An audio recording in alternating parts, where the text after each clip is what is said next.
If you went back 700 years and told a medieval farmer that in the future bread would make people sick, he would probably laugh in your face. For him, bread was 70% of his calories. He ate 2 or 3 pounds a day. He built cathedrals, hauled stone, worked 12-hour days, and felt fine. Today, the same word, bread, often means bloating, brain fog, blood sugar crashes, and cravings an hour later. Your grandfather ate bread his whole life without thinking about gluten. Now, gluten-free is a billion-dollar industry. So, what changed? You didn't. Your body didn't suddenly become weak. The bread did. Before we go deeper, tell me in the comments, what happens when you eat modern bread? Do you feel totally fine, or do you get bloating, sleepiness, headaches, or joint pain? Write Team Fine or Team Bread Hurts below. I'm really curious how many of you feel it. I'm Amjad Ali, and this is Old World Mastery, where we dig through history to find old world solutions to very modern problems. Today, we're investigating how medieval bread became the staff of Lee and how our modern version turned into something a lot of people can't even digest. We'll look at what's hiding inside a typical supermarket loaf, how medieval farmers grew and milled their wheat, what slow fermentation actually does to gluten and anti-nutrients, and finally what you can do today if you want bread that nourishes instead of wrecking your energy. This video is for education, not medical advice. If you have celiac disease or serious gut issues, always talk to your doctor before changing your diet. Let's start with the obvious question. Is the bread on your table even bread? Or just a bread-shaped product? Pick up a standard supermarket loaf and read the label.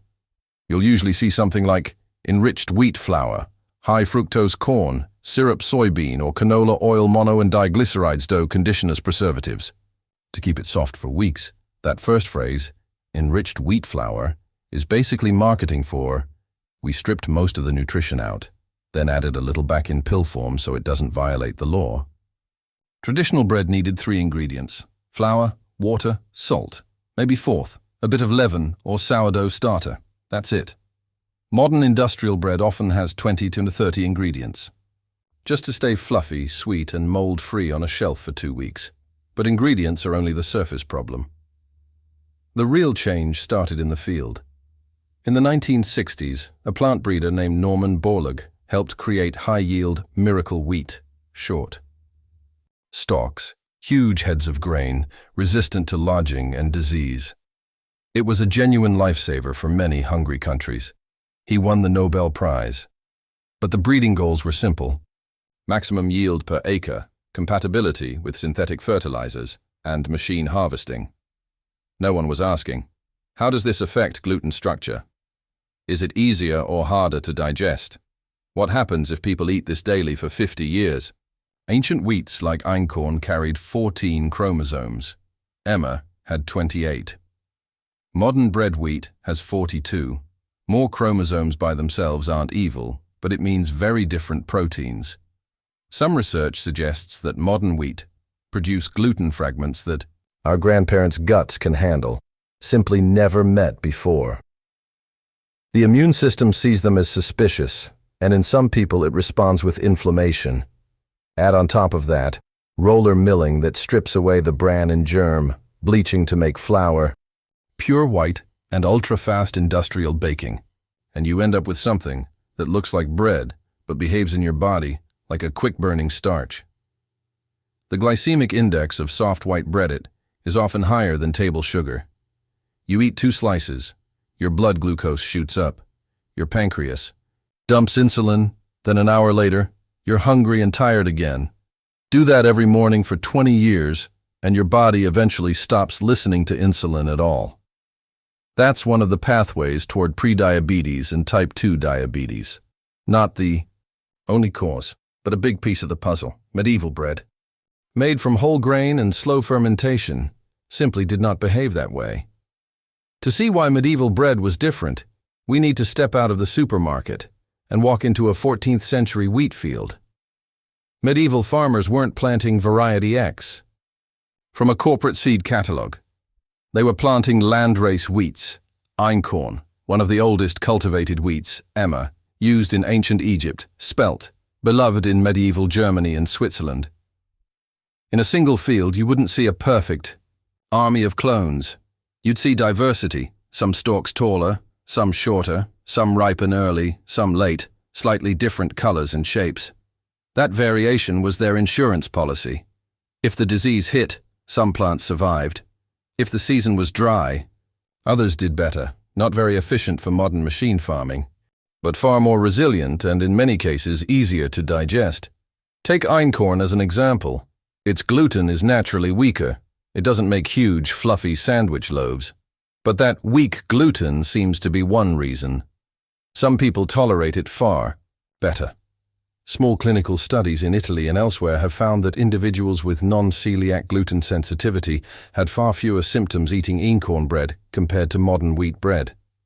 That doesn't mean it's safe for everyone, and it's not a cure for celiac disease, but it's a big clue. The problem isn't wheat in general. A lot of the problem is modern wheat, plus modern processing. Nutritionally, those heritage grains also carried more protein minerals like magnesium and zinc carotenoids like beta-carotene and lutein natural, antioxidants. Then there was the milling. Medieval grain was stone-milled by water or wind. The stones turned slowly. The bran, germ, and endosperm were crushed together. That meant you kept fiber, healthy oils from the germ, vitamin E, and a lot of B vitamins. Modern steel roller mills run fast and hot. They deliberately remove the bran and germ, because the oils go rancid and shorten shelf life. So we throw away the most nutritious parts and then try to patch the damage by sprinkling synthetic vitamins. Stone-ground flour is also coarser. Your body digests it more slowly, so your blood sugar rises more gradually. Industrial white flour behaves like finely powdered starch.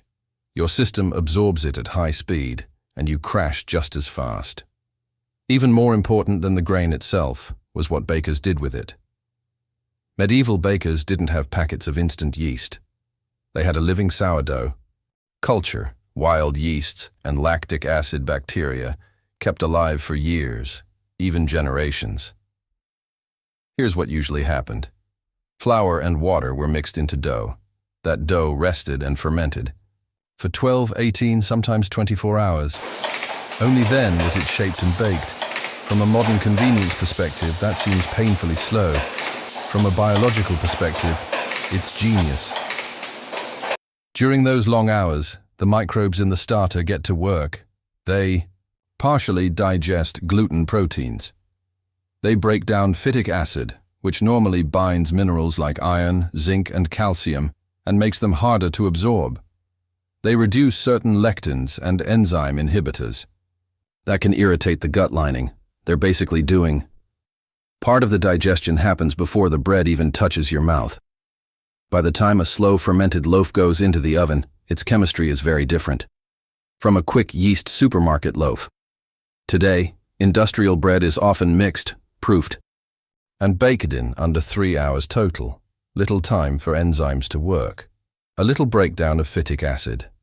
The gluten structure was left almost intact. That means your gut has to do all the heavy lifting. And for some people, it just can't keep up. Question. For you, have you ever noticed? Do you tolerate sourdough better than regular soft white bread? Type, yes, sourdough feels better, or no, no difference in the comments. I want to see how common that is. We also have to talk about 2 more uncomfortable topics, gluten chemistry and modern agricultural chemicals. Gluten isn't one single protein. It's a family, mainly glutenins and gliadins. In ancient wheat, that family was smaller and simpler. In many modern strains, selective breeding seems to have increased certain gliadin fragments. These are harder for our digestive enzymes to fully break down. Some lab studies show that these fragments can survive digestion and, in susceptible people, interact with the immune system in various ways, those that promote inflammation. Add to that the chemical side. Industrial wheat is often grown with synthetic fertilizers, fungicides, insecticides, and sometimes pre-harvest desiccants that helps dry the crop quickly before harvest.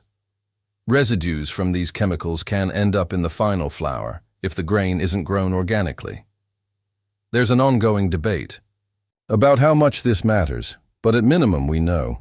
Certain herbicides can disrupt the gut microbiome, and the microbiome is deeply involved in digestion, mood, and immune balance.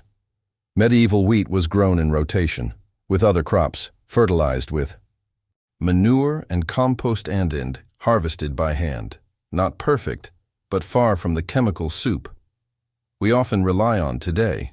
When you put all of this together, different gluten structure, stripped down refined flour, ultra-fast fermentation, and chemical residues, it's not shocking that some modern bodies are sounding the alarm. Again, this doesn't prove that bread alone causes every disease. Life is more complex than that, but it does explain why do so many people feel so much better when they step away from factory bread.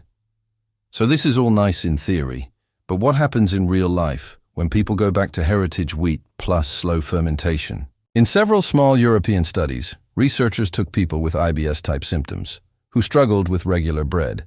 They switched them to bread made from ancient wheat, stone ground flour, and 24-hour sourdough fermentation. The majority reported less bloating, less abdominal pain, more stable energy. Blood tests in some of these trials also showed lower markers of inflammation and better blood sugar response. Are these huge randomized trials? No. Do they prove everyone can eat ancient bread safely? No. But they strongly suggest that's the way we grow, mill and bake.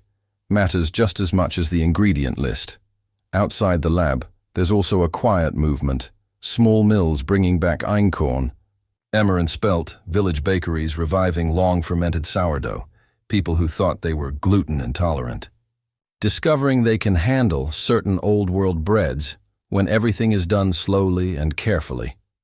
They're not magically cured, they've just stopped eating a product their bodies were never designed for. If old-world bread was so good, why did we ever abandon it? The short answer: speed and scale. After World War II, the mission was to feed a growing, urbanizing population as cheaply as possible. Hybrid wheats that yielded 3 times as much per acre became the standard. Chemical fertilizers and pesticides replaced. Slow compost and hand weeding.